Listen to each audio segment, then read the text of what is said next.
जिसे प्रचारित कुछ लोगों के द्वारा ये भी किया जा रहा है कि हम हाई कोर्ट से जीत गए हैं, हाई कोर्ट ने हमारे हक में फैसला दे दिया है। तो इस जजमेंट को कुछ इस तरह से भी प्रचारित किया जा रहा है, जबकि जजमेंट मेरे पास में है। आप किसी वकील से खुद भी मशवरा ले सकते हैं कि आपके रिट पिटीशन को मंजूर किया गया है या आपके रिट पिटीशन को खारिज किया गया है। मदरसे चलाने की आपको परमिशन मिली है या मदरसा लिखने की भी आपको हक नहीं रहा है।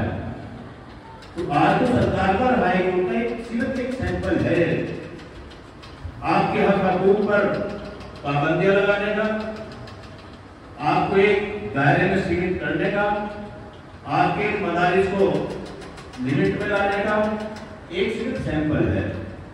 अगर इस जजमेंट को हम ऐसे ही कबूल करते हैं तो कल और भी बहुत सारी दिक्कतें आने वाली है। मिसाल के तौर पर मैं ये बताना चाहूंगा कि आपके पड़ोस का सुल्तानपुर कुनारी में एक बड़ी अजीमुशान मस्जिद की तामीरात हो रही थी।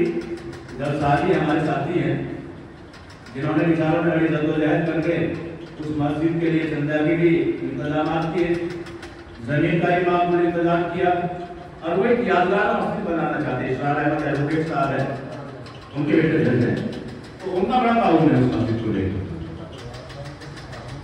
लेकिन हमारे कुछ अपने निजी मफाद के लिए नेतागण ने उसकी शिकायत की मुख्यमंत्री जी के यहाँ और मुख्यमंत्री जी ने डीएम को आदेशित किया कि इमीडिएटली बिना किसी सुनवाई के उस काम को रुकवा दिया जाए।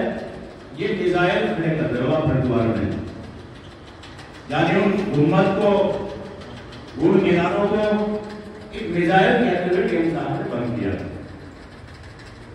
इसके अलावा आपका पड़ोस का गांव है कासिमपुर डैडी, अपनी निजी बनाने की जमीन में वो लोग मस्जिद की तामीर कर रहे थे।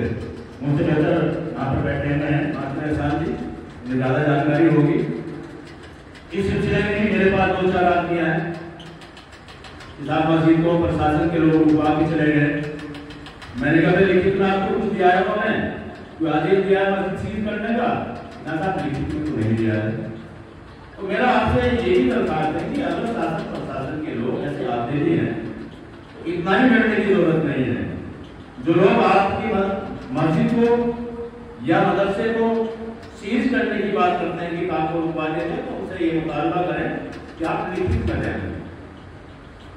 अगर लिखित में वो देंगे तो ऐसे आदेश के किसी खिलाफ तभी तो हम किसी शासन प्रशासन में जा सकते हैं ऐसे ऑर्डर को लेकर या हाई कोर्ट में एक पिटीशन डाल सकते हैं।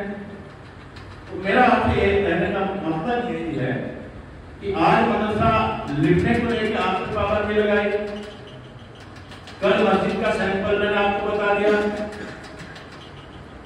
ये शुरुआत है सरकार की, क्योंकि सरकार का मंशा जो है वो कोई आपके मदरसे को मान्यता दिलाना नहीं है कि आप मान्यता दे लेने की डिग्री वाले कोर्स पढ़ा लें। उनका मकसद तो सिर्फ और सिर्फ ये है कि जैसे कि अभी बयान किया है मोहम्मद जी का कि डेमोग्राफी आंकड़े जो है वो बदलने नहीं दे। हरिद्वार में डेमोग्राफी आंकड़े उन्हें बदलते नजर आते हैं।